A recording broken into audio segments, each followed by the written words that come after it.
Gates Cambridge Trust is responsible for the Gates Cambridge Scholarship Programme, which is defined not only by academic excellence, but also as a lifelong community of scholars with the shared value of a motivation to improve the lives of others.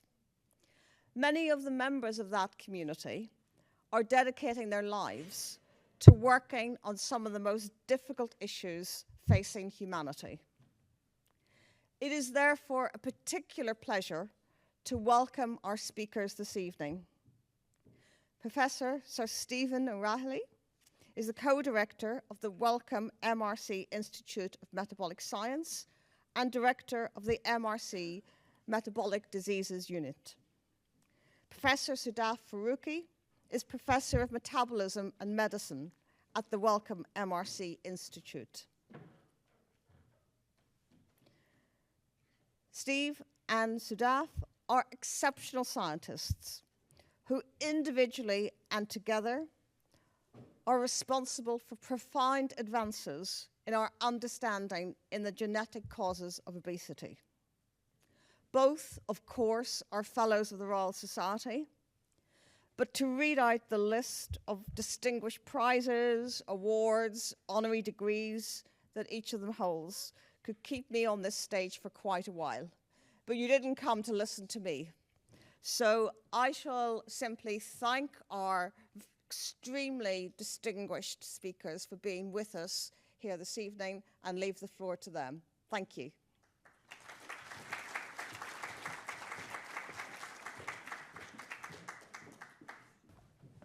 Thank you, Eilish, for your very kind introduction. It's a real honor for both of us to be here at this amazing organization, which is, I believe, coming up to its quarter century. The list of people who have given these lectures is stunning, and it's a deep honor for us to be among the wonderful deliverers of the Gates Cambridge annual lecture. So it will not have escaped your attention that obesity is a major threat to public health, not only in this country but internationally. A substantial proportion of disorders that disable and kill people is contributed to by obesity. These range from diabetes to ischemic heart disease to stroke to certain cancers.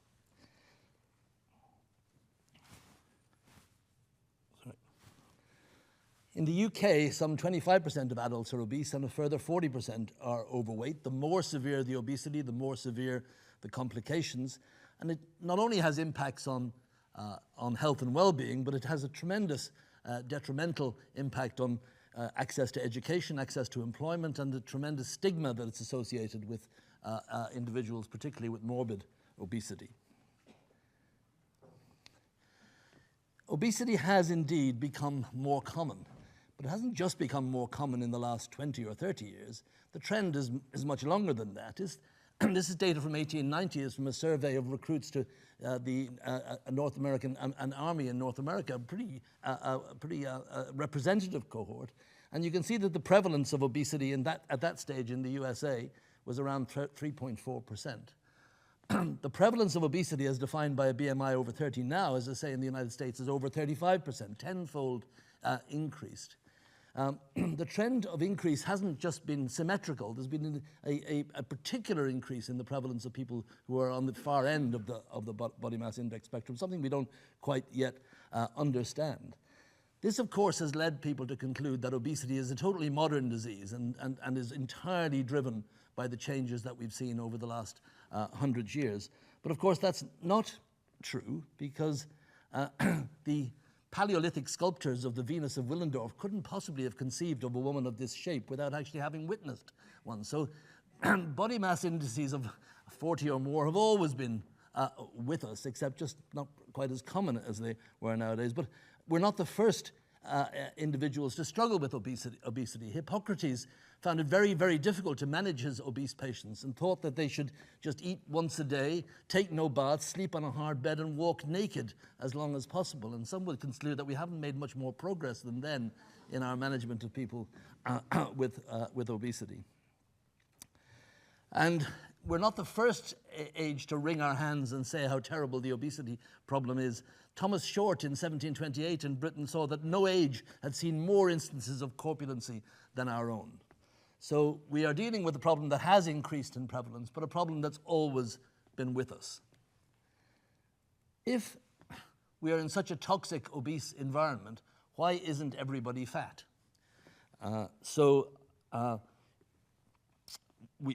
There are many potential answers to that, such as people who remain lean are morally superior. Those of us who tend to be on the other extreme like to prefer other potential explanations. Unfortunately, we can reach for other explanations in the fact that there is a very strong evidence that genetic factors play a huge role in determining who stays lean and who stays fat. Here's some pictures of girls born on the same day, sisters born on the same day. They're dizygotic twins, and on the top they share about 50% of their genes each. And like brothers and sisters, your own brothers and sisters, you come in all shapes and sizes because they share 50%. Here's a set of sisters born on the same day. They're rather similar because they share 100% of their genes. And it's hard to look at that picture and sort of think, well, I don't think genes can be terribly important in terms of the dramatic impact on both the amount and the distribution of body fat that you see. And of course, I mean, they're highly selected photographs, but really the concordance between monozygotic versus dizygotic is dramatically different for adiposity. And we have better data than that, really. We have data from individuals who were adopted at birth and brought up in different families. And in those individuals, those twins, are much closer in weight to the twin they've never seen than they are to the family that brought them up. And in fact, they have no correlation of their adult BMI. You think the childhood environment would be everything. It makes no difference whatsoever. The BMI correlations with the childhood environment is zero. Correlation with their identical twin that they've never seen is over between 70 and 80%. So dramatic impacts of what you carry in your genes on what you end up like as an adult. And that isn't just true in the 50s where those people were born. It's true more recently. My lovely colleague who's tragically died far too young, Jane Wardle at London, she did twin studies in the 80s and 90s in London, and that heritability remained just as true in the midst of the obesity epidemic as it did 50 years ago. So how can those genes operate? Well, they have to operate in a pretty challenging system because throughout our lives, we get through a hell of a lot of calories. There is an enormous amount of nutrients that we have to take in and out through our lifetime, and pretty much none of us oscillating between Kate Moss and Luciano Pavarotti our lives. We more or less stay within reasonable trajectories of weight throughout our entire lives. It's not as stable as some parameters like our blood sodium, but it's a pretty stable phenomenon where we tend to be on the body mass index trajectory. So how do we achieve that sort of stability? Well, the first scientists to really address this did a rather simple experiment on rats. By the way, rats never stop growing. So if you see a big rat, it's an old rat. And so rats grow throughout life. But if you overfeed a rat, as Gordon Kennedy at Mill Hill did, force feeding them for a couple of weeks by gavage feeding, they gain weight, a lot of weight. If you give them too much calories, it's pretty obvious. But you then put them back in their home cage with their voluntary food, and what do? Well, essentially, they undereat for the next couple of weeks to get back to where they were going to be in the first place. And that was really the first evidence that you can't just make animal fat and stay fat. It goes back down to what it was before. And similarly, when Kennedy underfed them by 50% of their rations and put them back in the home cage, they overate by twice as much and then got fat, then went on growing just as they grew before. So that obviously says that the body has a sensor understanding where it stands in terms of energy balance, and that sensor has to be operating somewhere. So where is the most likely place for the sensor to be? Well, old doctors would have told you where the sensor would have been. 19th century doctors would have told you because they have patients. They had patients who developed tumors in an area of the brain called the hypothalamus. And these are perfectly thin, normal, fit people. They develop this tumor or indeed even have an accident there, and they rapidly become severely obese when they have this damage to this particular part of the brain. And so experimental scientists in the early part of the last century started playing around with that part of the brain, making little lesions in it to see which bit was important for weight control. And you could go to the middle of it, this little bit called the hypothalamus, and make an animal rapidly overeat and become fat. Or you could put little needles in the outside bits and make an animal never want to eat again and starve itself to death. So this tiny millimeters area of the hypothalamus was sufficient to dominate the whole eating behavior and food intake of in rodents. The next, what I describe as the initial, the first experiment in the modern obesity era took place not 400 yards from here, well, maybe I'm underestimating, in the old Addenbrooke's Hospital. So really within walking distance of here in 1958 and 59, done by a chap called Harvey. And what Harvey did is something we couldn't do now because animal ethics wouldn't permit it. He took animals and sewed their skin together at birth, so-called parabiosis. These were identical twin animals, so that hormones could pass over, but not enough that nutrients could pass over. So what he then did was he made that lesion in the brain in the middle of one of the rats, and that became enormously fat. And then he noticed that the other rat stopped eating, lost interest in food, and became extremely thin. And so he said that there must be a circulating substance in the big rat that's making the small rat not want to eat. And what would that circulating substance be? And of course, the technology wasn't there at the time to really understand what that would be. But then rare mice started appearing in breeders' labs around the world, and in fact, mostly in mouse fanciers' labs, people who were doing it for fun, but they would find that they had these extraordinarily obese mice, and he would give them to a lab in America called the Jackson Labs, and they held on to them to try and understand the medical implications of these fancy mice, they used to be called. And there was one called OB and one called DB, which became extremely obese spontaneously. And Doug Coleman at the Jackson Labs conducted the same sort of parabiosis experiments on these, and he concluded that the OB was lacking in this circulating factor, and the DB was resistant to it. But again, technology came in. You can't make scientific progress without the technological instruments to allow you to take it forward. So again, a period of being stuck, saying, yes, this is true. These were genetically obese mice. They lack something, but how could we find out the something? And then fast forward 20 years to Jeff Friedman, still at the Rockefeller Institute in New York, who used modern molecular genetic techniques to identify the substance that was missing in the OB animals. And he found remarkably that what we thought of at the time as the most boring cell in the universe, the fat cell, the cell that you store all your triglycerides, something that we just thought was a dumping ground for something we really didn't want, was actually a highly intelligent member of the signaling community. It was sending out a specific signal, a hormone, that was sent in proportion to the amount of fat you had, that went to the brain and informed the brain of the states of your fat stores. And when you inject it into a mouse, it decreases food intake and increases thermogenesis. And when you lack it, you get a mouse, you get a mouse that is, hold on, I'll make sure I don't, these things are always fatal. You get a mouse that's twice the size of its wild-type litter mate. So these are siblings. They only lack in one gene, and you can see this mouse lacks leptin, these two don't, and it's twice the size, just simply that one gene defect. So this ushered in the modern era of obesity research, and over the next decade or two, we started to discover a whole range of signals that impinge on our brain and tell us about what we're eating and the state of our fat stores. You can broadly separate the signals out into two types.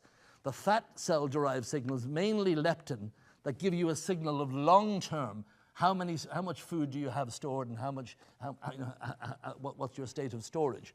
And then a huge number of signals coming largely from your gastrointestinal tract and your pancreas. And what these do is they essentially assay everything you're eating. They tell you not only how much you're eating, but they tell you the constituents of what you're eating, the protein, fat, and they reflect all of that, and then in a beautiful coordinated manner send signals to the hypothalamus telling you you've just had 40% protein, 20% carbohydrate, 30% fat, and you've had that amount. And those signals are integrated in the same areas of the brain that leptin is providing a long-term signal to. So we entered this field back around the late 1990s because all of this progress had been made to the study of mice, but it wasn't entirely clear whether the things that were being discovered were directly relevant to humans. And I started my lab here in 1991, starting working on insulin as the main hormone I was interested in. And in 1997, a relatively small lab discovered 2 human beings who had been obese from a very early age. This particular person, who had came to my regular clinic at Addenbrooke's Hospital, was severely obese, so obese as when she was 2 years of age, she spent 9 months in hospital being food restricted to prevent her getting even more severely obese. She came to my clinic because of a range of other hormonal problems, and with a lot of detective work, we figured out that she was lacking in an enzyme that was chopping up large hormones into smaller hormones within her brain in the area, that gene being expressed in the hypothalamus, that area of the brain we said was critical for obesity. But perhaps more clearly, we were able to find, and this is the time when Sadaf joined me, and in our partnership we discovered that these children who were severely obese, constantly hungry, constantly searching food, and they would eat, when the parents locked the fridges, they would eat frozen food from the freezer. Their appetite was insatiable. We found that they were both lacking and completely lacking in leptin due to a mutation in the leptin gene. Their parents were first cousins. They had 2 copies of the defect. So within a short period of time, we had established that yes, indeed, humans can become severely obese as a result of a defect in these hormonal pathways. So obesity wasn't always a socially determined, no matter what had happened to these children, they would always have been severely obese from a young age. The phenotype, the fact that leptin works almost identically in humans and mice was dramatic, and of course, therefore, when you showed that you gave leptin back as opposed to a sham injection, you cured the obesity of leptin deficient humans, gave us great promise that we could do things for the children. And in this paper, Sadaf and I showed for the first time that treating a human who is lacking in leptin could completely reverse all the features of their disease. And indeed, we have many patients now who have been on this for decades, including one patient who's now had 2 children and is working as a pharmacist in the UK. So great satisfaction. It's a real privilege to be able to discover a condition that you can actually do something about and actually restore people to normal health. So the answer then is there was huge excitement with the discovery of leptin. And yes, we showed that it could cure obesity effectively in children who had very little leptin. But a tremendous sense of disappointment came over when it didn't seem to work very well in ordinary obesity. It wasn't going to be the cure for everything. And the reason for that has become quite clear. Some hormones in the body continue to work and work more and more and more no matter how much you give them.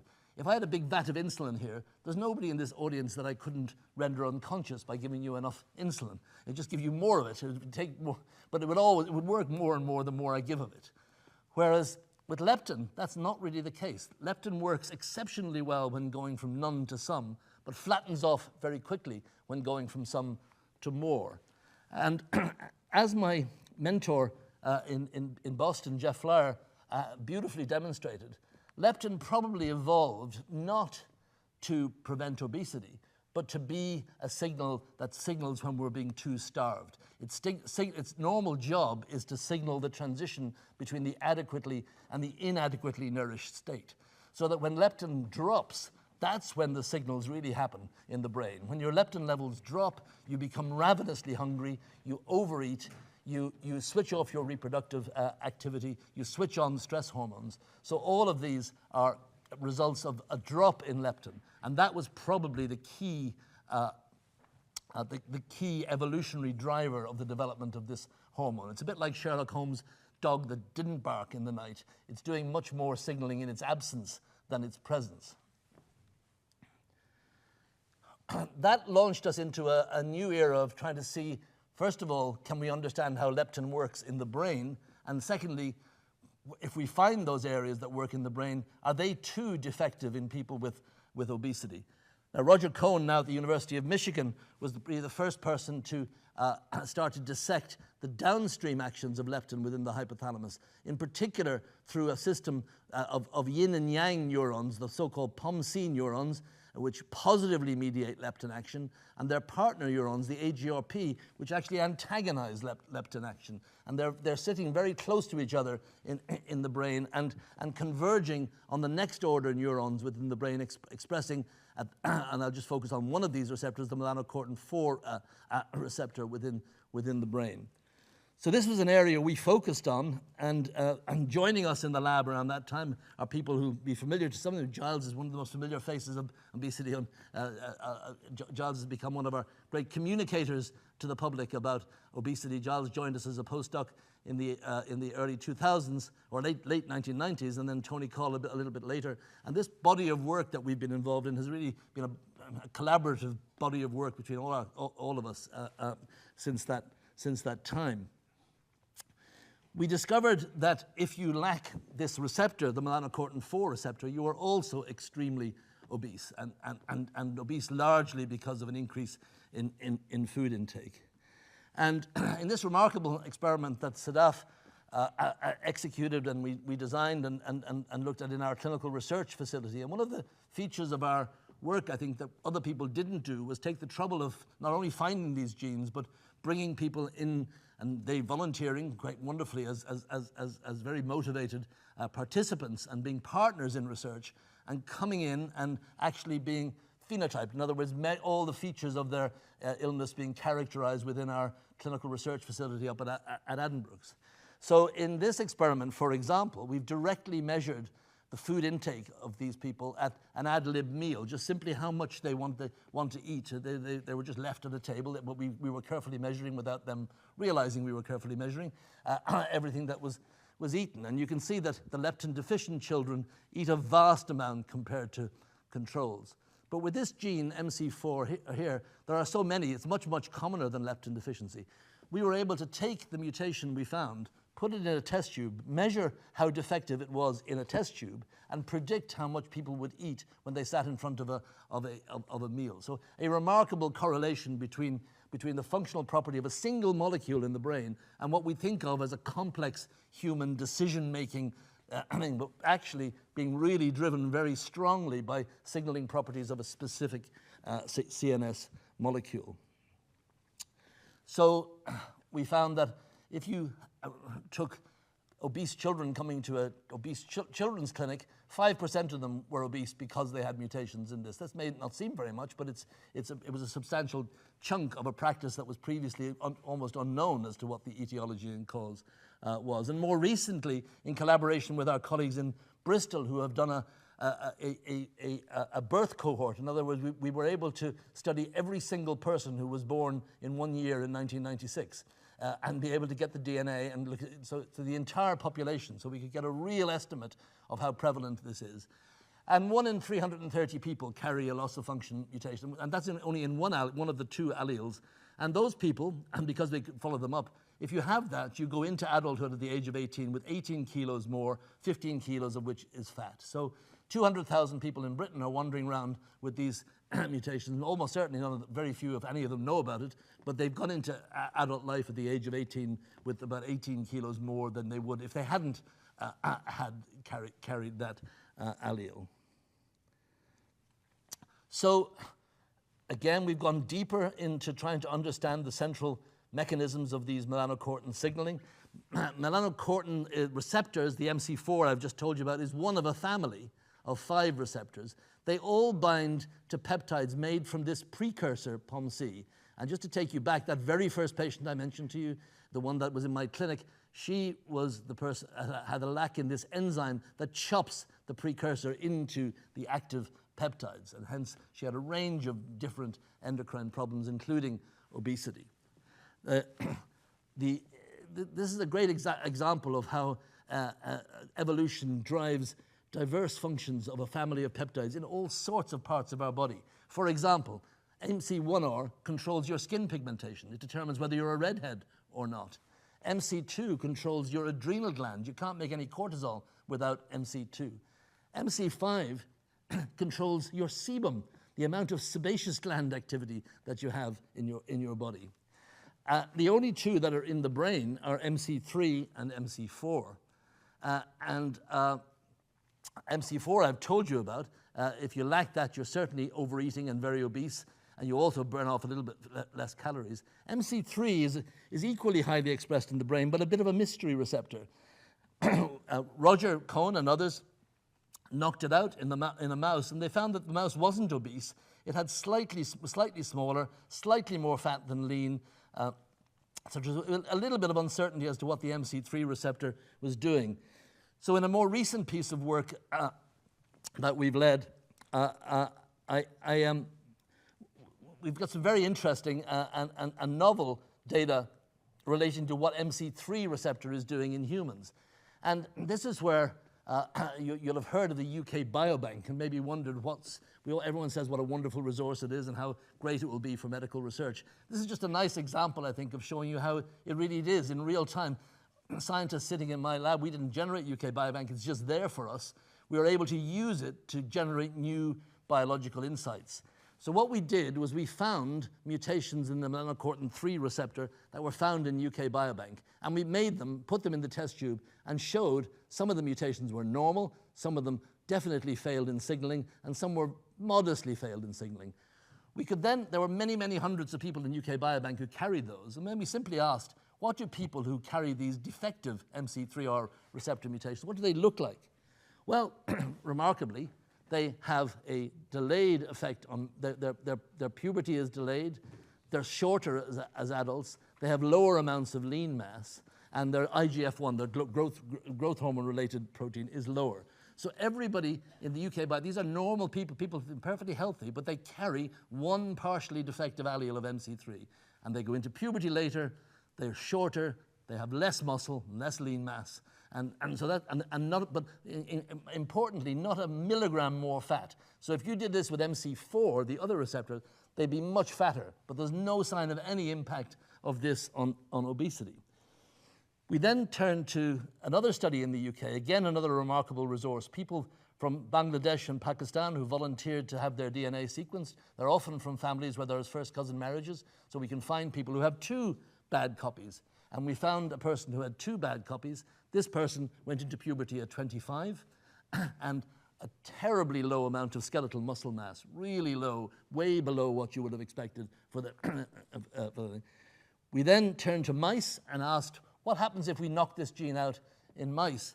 Now, if you take wild-type normal mice and you fast them, you delay puberty, in effect, or delay the cycle. We know that women or girls who go on fasts, they delay their next period. There's a big impact on period length.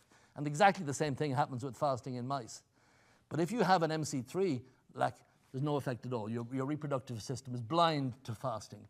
So here's the evidence that this dialogue between the nutritional state and your reproductive state is highly dependent on this melanocortin 3 receptor. And I'm not going to go over the details of the neuroanatomy showed in these last slides, but we have now got the technology to be able to hone down and look precisely at what neurons in the brain these MC3 receptors are working in and how they link to our reproduction and our growth. And that's what we're working on now, taking these receptors out of specific neuronal populations and seeing how that controls growth, lean mass, etc. And the manipulations of these this protein could have real benefits for children with delayed puberty, people with low muscle mass, for example, having come out of intensive care and not being able to build muscle mass. There are lots of therapeutic implications of understanding this selective effect of MC3 receptor.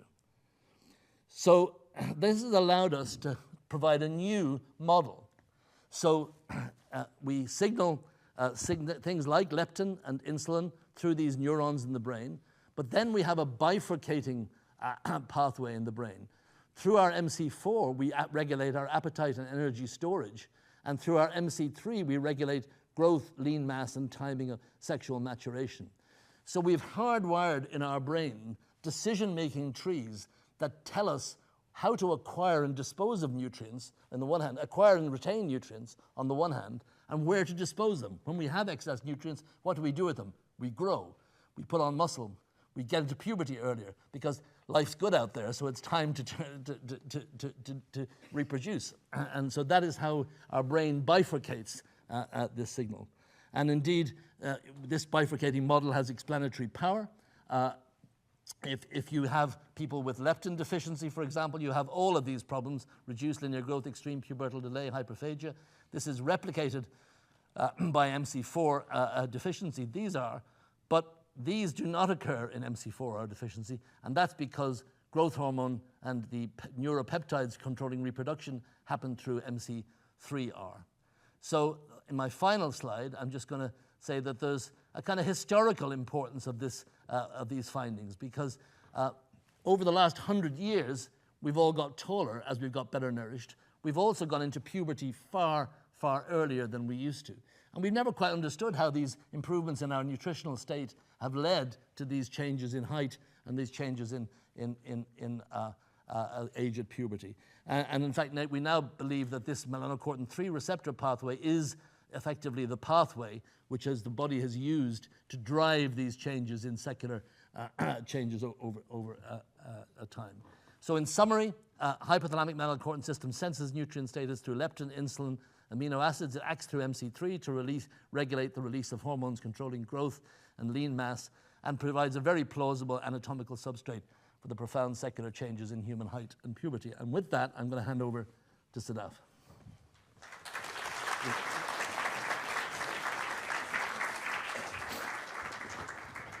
Thank you, Steve. So we focused really on the hypothalamus. Now, these neurons in the hypothalamus that Steve was describing project widely throughout the brain, and it's through these connections that they ultimately regulate energy homeostasis, which is the balance between how much we eat, how many calories we burn, and whether we preferentially burn stored fat. So what have we learned about how these pathways affect energy homeostasis? So Steve mentioned our finding of the children with leptin deficiency, homozygous mutations in the gene that encodes leptin, resulting in a complete lack of leptin, and these children develop severe obesity from a young age. We were able to treat them with recombinant leptin with, as you can see, very dramatic effects. This is the same child before and after treatment with recombinant leptin. Now, when we treated these children, it allowed us to learn what is leptin actually doing in human physiology.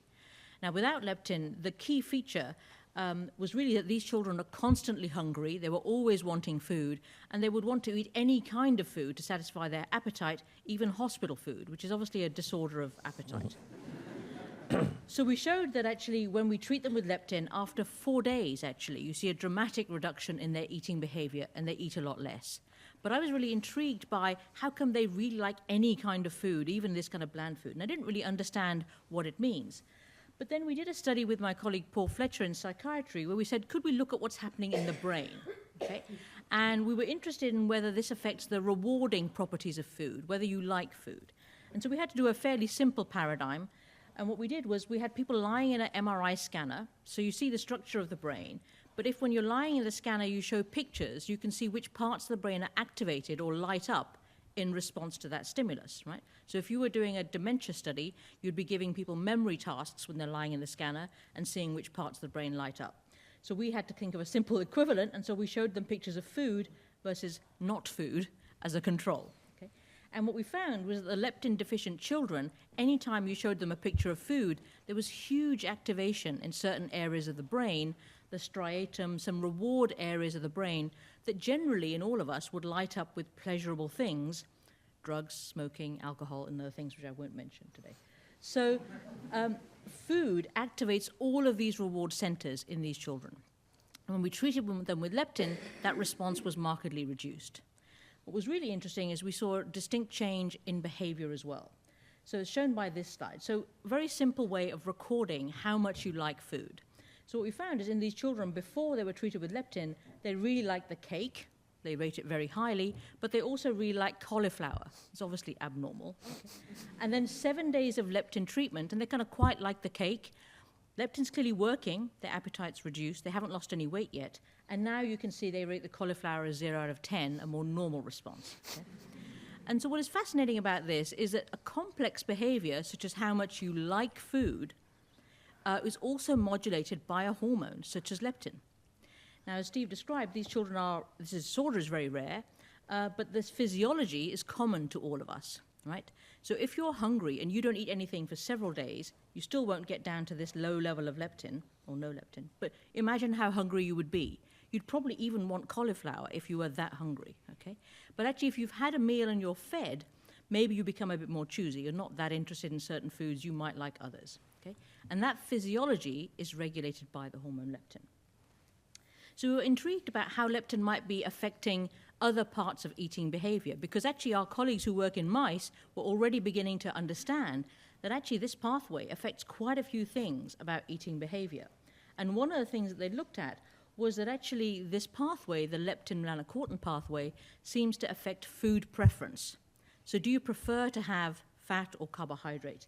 And actually in mice, people have shown this multiple times, that essentially this melanocortin pathway, which affects the drive to eat or whether you stop eating, also affects both fat and sucrose intake. So in mice, if you don't have a signal, so perhaps an MC4 knockout mouse, the mouse eats more fat and less sucrose. The same if you block the pathway with drugs. So we were quite intrigued as to whether this might happen in human beings. But in human beings, of course, it's quite complicated. The kind of food we eat has got lots of different components in it. So we had to design an experiment.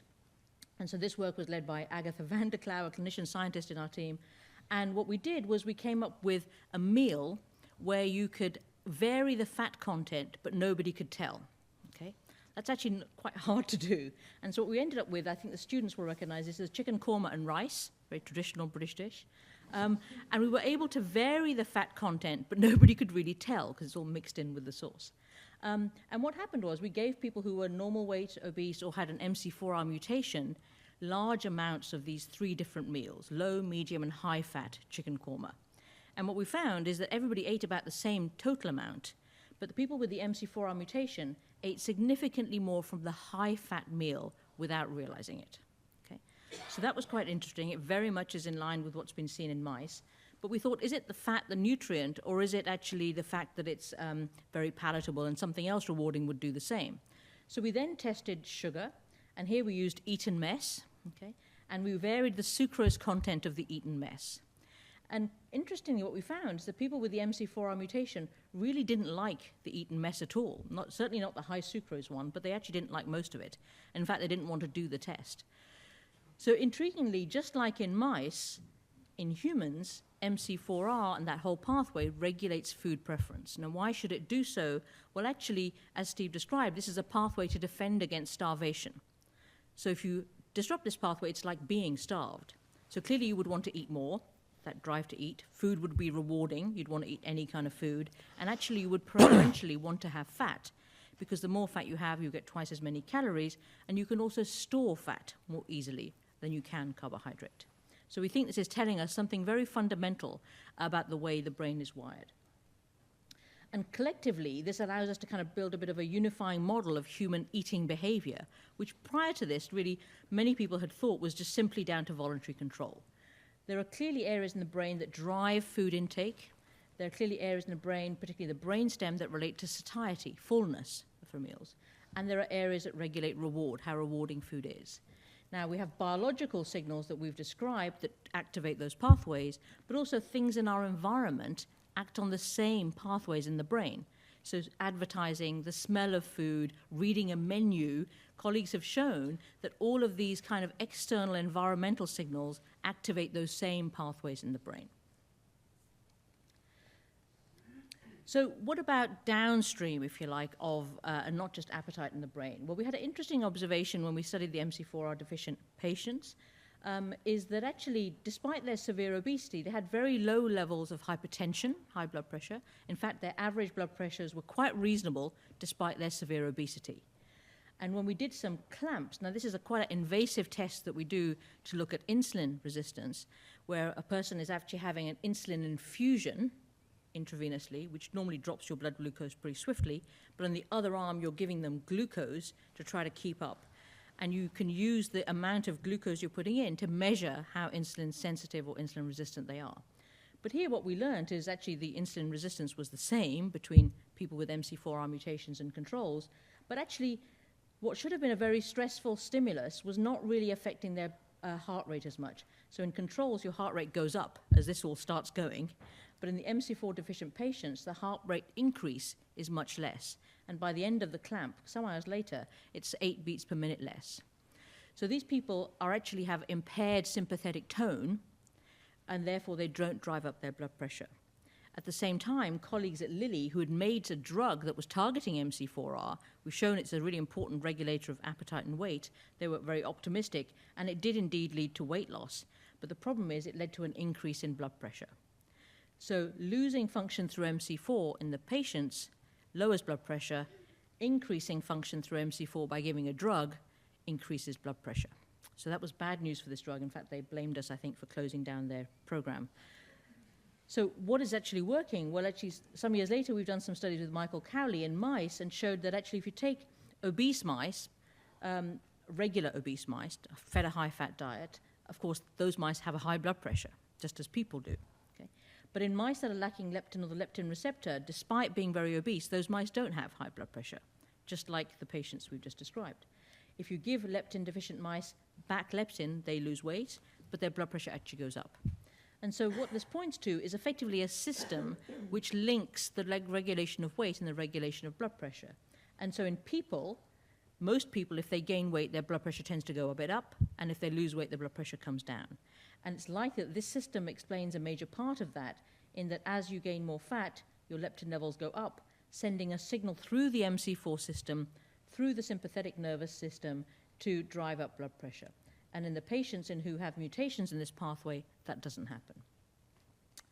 Now, all of this was quite worrying for the development of drugs that target MC4R, but as science progresses, people developed other drugs, and there are now drugs that target the MC4 receptor and can result in weight loss without affecting blood pressure. So this generation of drugs, here's one example here, setmelanotide, given to a patient with POMC deficiency, really lacking the agonist for MC4R, and you can see dramatic weight loss. These are studies led by our colleagues in Berlin. And we and others have led clinical trials now, giving patients with different genetic disorders affecting this pathway treatment with this MC4R agonist, and it's gone very well, and they're now licensed for the treatment of these genetic conditions. So that's been very important because as we've done more genetic studies, what we've realized is lots of genes fit in the same pathway, basically putting the pieces of the puzzle together. So with the help of many colleagues around the country and indeed around the world, we recruited a large cohort of children called the Genetics of Obesity Study, or GOOSE, where we were looking to find the genes that were causing severe obesity in these children. And what we found is that this is a zoomed-in view of those POMC neurons. Many of the genes fit in to those POMC neurons. They can just affect the function in many different ways. So one way is shown by a gene here, which is affecting the electrical activity of those neurons. Okay, so you can change many different things. The resulting effect is the system doesn't work so well. One of the other things that you can change is how these neurons develop in the first place. So here we looked at not just one gene, but a family of genes called the semaphorin plexins, 14 genes, the ligands, the receptors, the co-receptors, that direct the neurons in early life and tell them where to go in the brain. And if you have a particular variant that impairs the function, the neurons go to the wrong place, so the circuitry just doesn't develop in the right way. And if that happens, that's associated with obesity, and we could show that when we made mice modeling the human mutations. So what's been the impact of all of this on patients? Well, clearly finding the gene that's causing a child's obesity has important information for the families. It allows us to give a genetic diagnosis and indeed counsel the families. And genetic testing is now recommended in clinical guidelines worldwide, particularly when obesity starts in the very young age, before the age of 5, and when it's severe. And that's really led to us making diagnosis for patients, and is really important because it challenges the belief that this severe obesity, particularly in a child, is down to parental neglect or bad parenting. And that's been important because a sort of unexpected offshoot of our research has been we're able to stop children being taken into care because their parents have been blamed for causing their obesity. That certainly happened to this young child who died at the age of 3. This was splashed all over the headlines many years ago now. The parents were effectively hounded out of their home because people blamed them for causing their child's obesity. She was actually a patient of ours with a leptin receptor mutation. So I hope now that this kind of knowledge will prevent this kind of scenario from happening again. And of course, we're very excited by the fact that we now have some treatments that work effectively for these group of children. So on the point of treatments, it's an exciting time now because there are many different ways that we can now think about using this scientific information to develop new treatments. Steve described UK Biobank. Well, we did another study in UK Biobank just really for interest to look at MC4R, this gene which is the commonest gene for obesity. And here we found quite a few variants, and as we expected, some of them caused a loss of function, and those people tended to be heavier, just like the children. But interestingly, we found some variants that caused a gain of function. They made MC4 more efficient. It worked really well. Now, MC4 is a brake on hunger, you get the signal to stop eating. So if it works really well, you actually aren't interested in eating. And those individuals were significantly protected from obesity and type 2 diabetes. In fact, if you have just one of these genetic variants, you have a 50% reduced risk of obesity and type 2 diabetes. So really quite a strong effect for one gene. How did they do that? Well, these particular genetic variants are quite clever. They effectively keep the receptor doing its job for longer. So a receptor is on the surface of a cell, but when it's done its job, it goes inside the cell. It just gets recycled. Here, the particular genetic change, which occurs naturally, basically either makes accelerated recycling, so the receptors get back and do their job, or actually slows down the way the receptors come off the membrane. And so essentially, the handbrake stays on, and you don't feel so hungry. Now, a number of companies are using this knowledge to try to develop drugs that might mimic the effect of these natural mutations. And we're very interested in seeing other ways in which genetics could be used to develop therapies for patients. And so one of the ideas that we had is, could we harness the fact that our genes work right across the spectrum? So they work right across, but we know particularly that people with severe obesity will have these rare variants. But what about people at the other end of the spectrum who are naturally lean?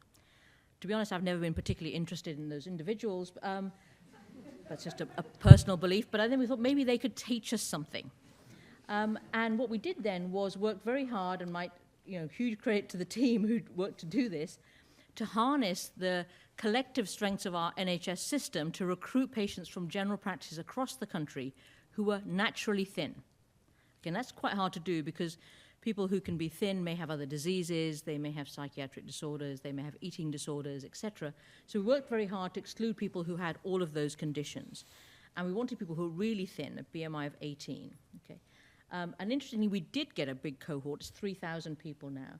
And 75% of them have a family history of thinness.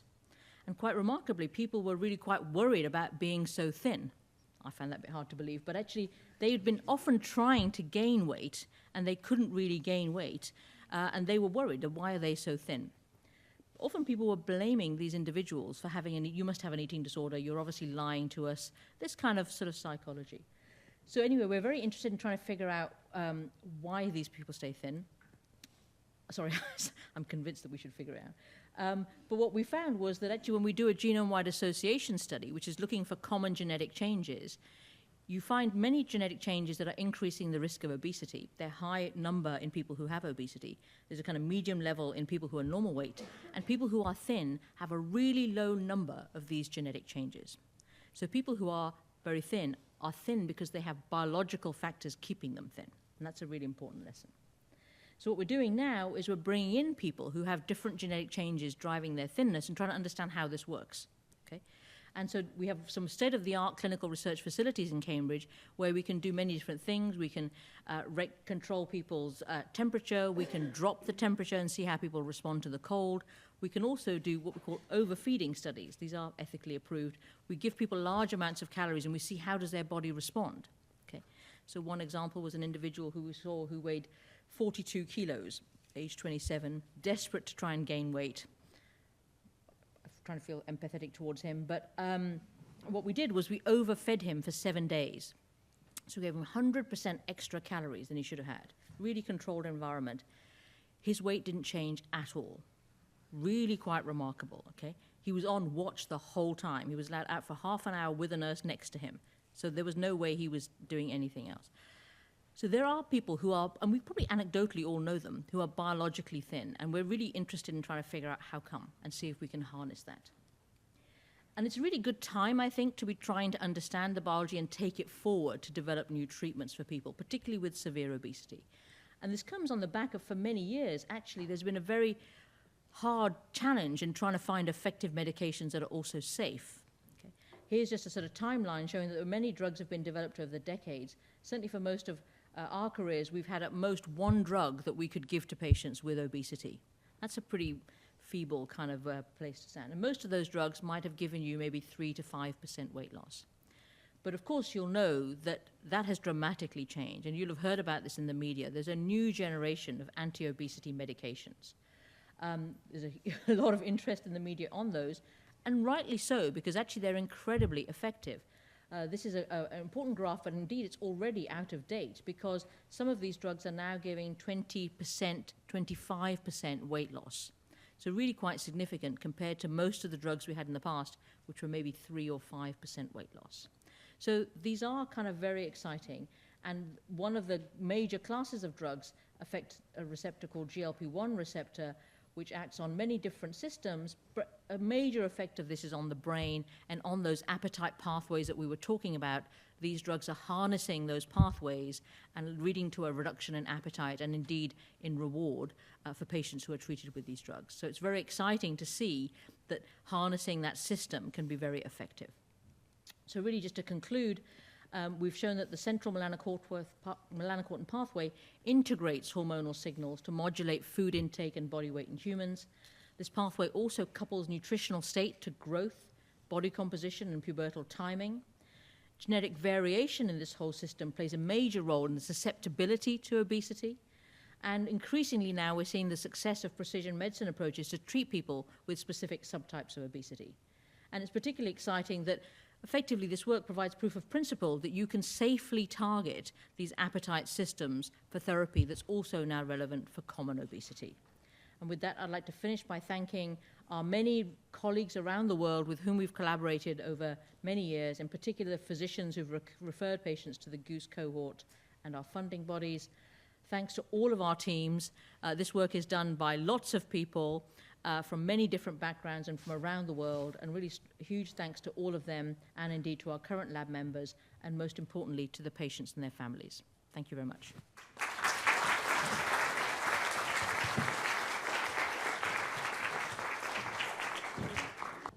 Are there factors during the lifetime of an individual which can cause some of these genetic mutations to happen? Like some people born thin and then Viola, mid-age they suddenly put on so much weight which they can't get off.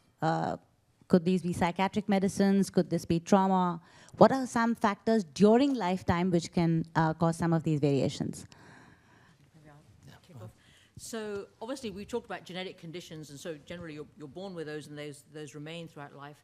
But various other things during life will again harness and sort of change these systems. So you talked about gaining weight in midlife. There are obviously certain windows when people gain more weight. So puberty is one, pregnancy is another, middle life is another. And those are driven by changes in hormones which then act on these pathways. We don't fully understand how all of that happens, but certainly male and female hormones have important roles on those pathways.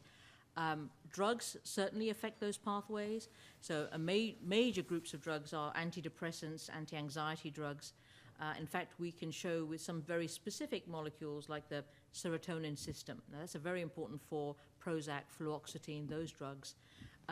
People who have those drugs may often gain weight. We find mutations in the receptors for those drugs, and those people gain weight and often have anxiety or depression. So there's a strong link with those kind of drugs tracking onto those pathways.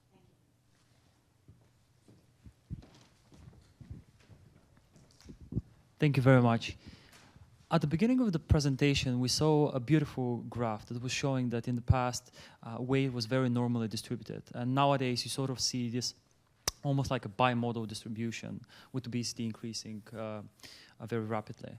Why do you think that is? Well, I mean, the simple answer is I don't know, but I think a reasonable hypothesis is that it has to be driven either by an increase in food intake or a decrease in energy expenditure, or one of the other, I mean, either caloric intake or energy expenditure. It seems that the evidence is greater for caloric intake having increased, and of course, a lot of that is driven by the fact, for example, in 1920 in the UK, it took something like 40% of your annual income to feed your family. Now we can feed a family on less than 15% of our average income.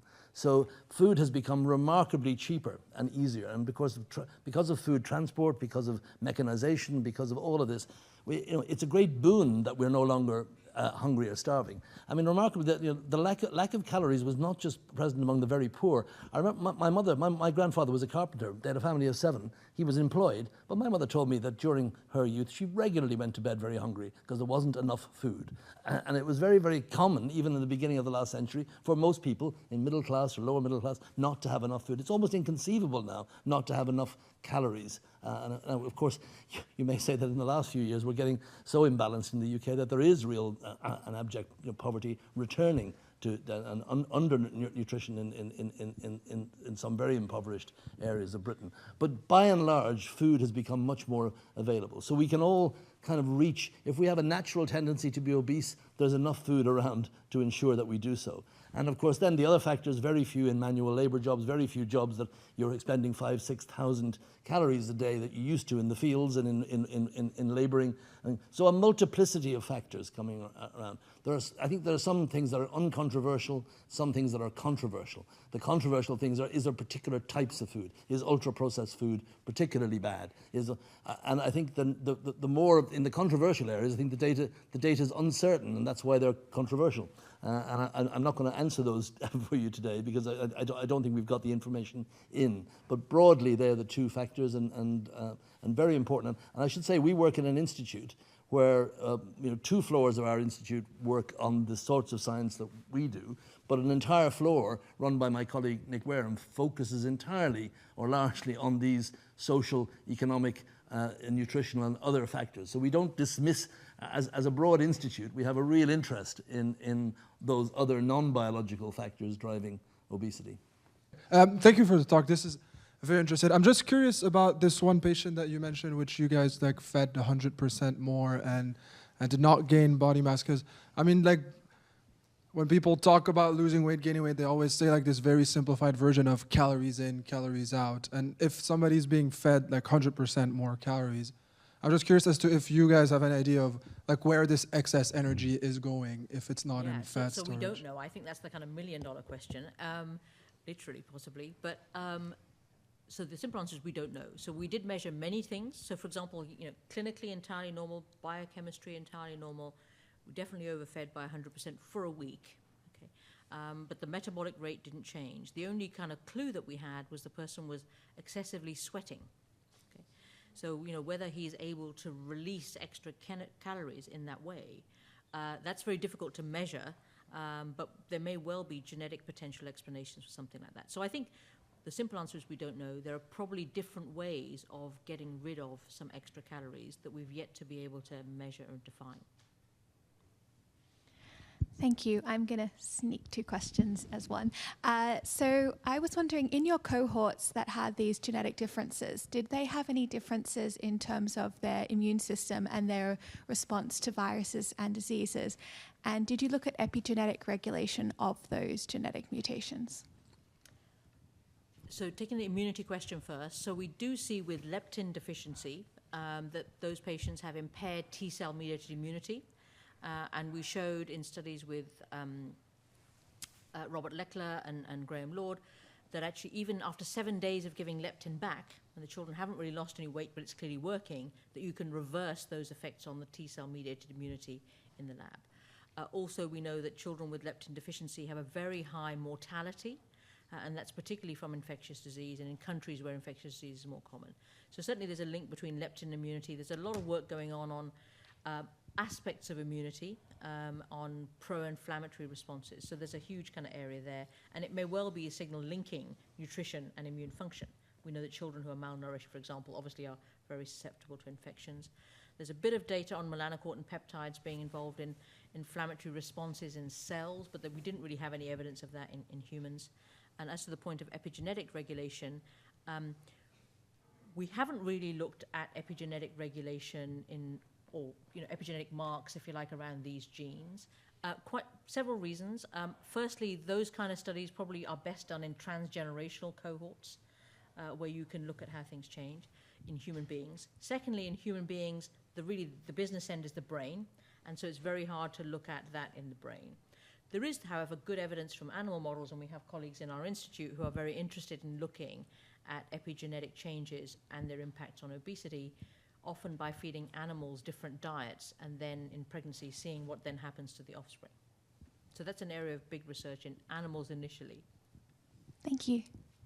For leptin-deficient individuals, is the hunger that they're experiencing, is that primarily a psychological hunger, or is it also a physiological hunger? Like, are non-brain cells actually, do they look like they're hungry cells? So I guess the point of our work is really show it's, this is a biological drive, right? So your lack of leptin is what's driving that hunger, okay? And you give leptin back, even if nothing else changes, that hunger comes down. So it is a biological phenomenon driven by the hormone acting on the brain. And I think the key sort of fundamental point is a lot of things that we think of as psychological is because we don't understand them and we can't understand why they happen. And what we're saying is actually there are quite a lot of things that our biology, internal biology, is influencing those behaviors. We also know that, if you like, cognitive neuroscience, which is why do certain types of advertising make you want to go and buy that food, right? Why do children who see a McDonald's logo on carrot sticks want those carrot sticks rather than carrot sticks in a plain bag? Because they associate the logo with reward. Okay, now that's a cognitive process. So I think, biology is what we're saying, has a major role to play. Cognitive neuroscience, environmental influences all tap into those same neural networks. If I may just comment, your question sort of suggests a Cartesian dualism that doesn't really exist. in that these phenomena of hunger are truly an effect of electrical activity of the brain. But the cells are not starved. I mean, your question was, does it reflect cellular starvation? No. There's abundant nutrition around. These children are very fat, but yet they're intensely hungry. But they're hungry because a physiological phenomenon of neuronal firing is happening within their brain. I'm conscious of time, but I'm also seeing lots of hands. So maybe if we could take two as the last two, so you take both of these questions together, and then you can respond, and then. Yeah, thanks for entertaining the questions. If I'm concerned about my weight, I can think about the calories I'm taking in, and I can put myself on scales. She described how the brain receives biochemical data on food intake.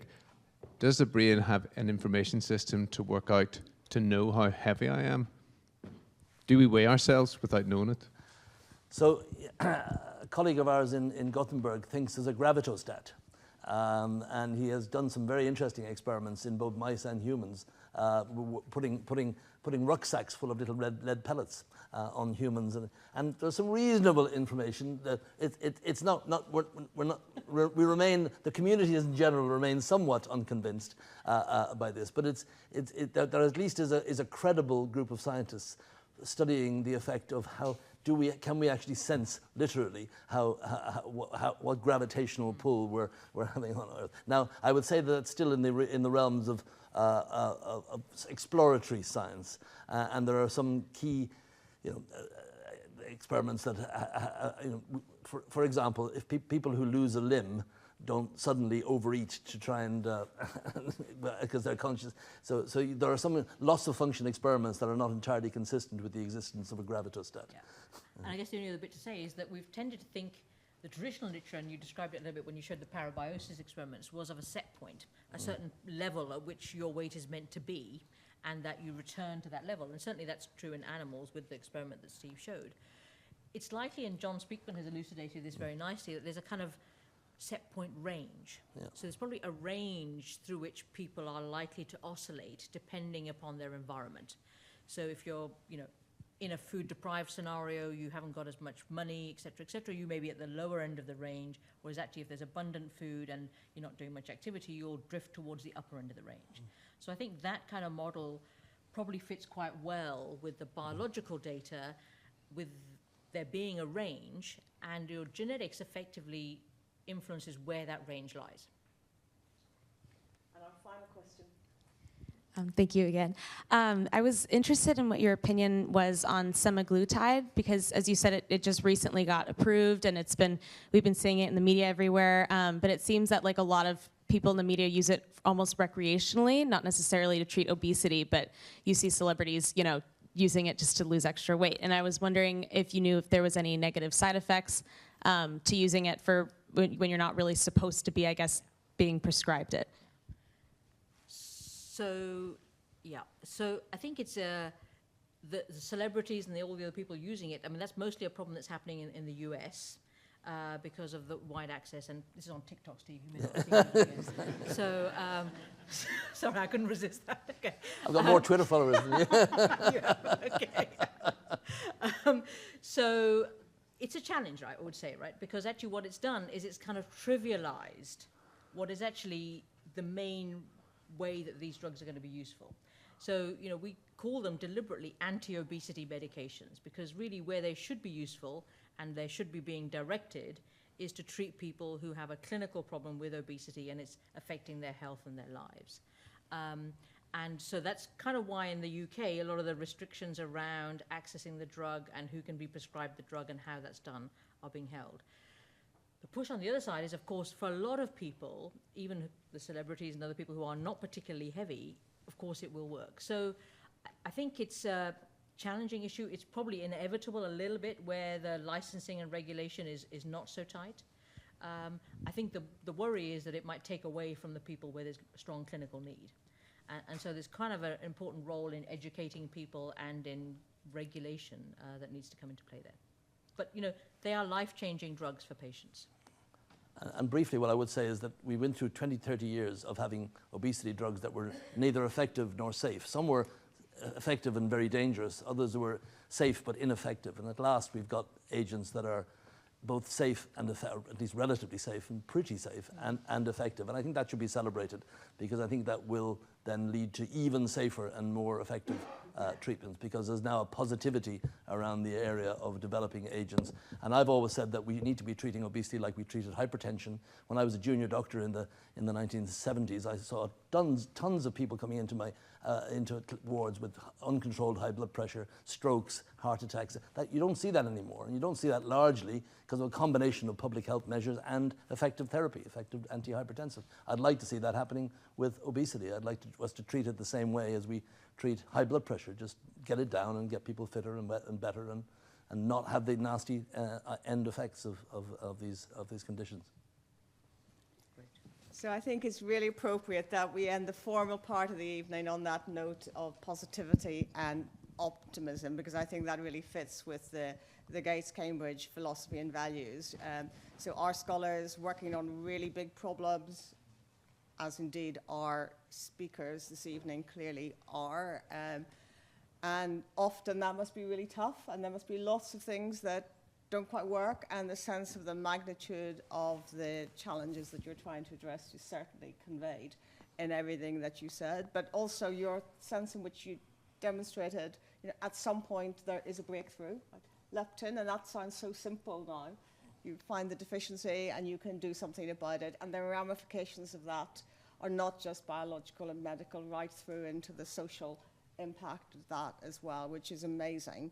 But that sense of, you know, that you keep going at these huge problems and you very occasionally do make a breakthrough. And that is, I think, really characteristic clearly of what you do, but it is also what I think the scholars in the Gates-Cambridge community want to do, and those that are out in the world are really, you know, working to make that difference as well. So we couldn't have had a better return to in-person annual Gates-Cambridge lecture. So thank you for setting the bar so high. Those who come after you will have a hard job, but you know, we thank you for that because we're ambitious and we have high standards. So thank you so much.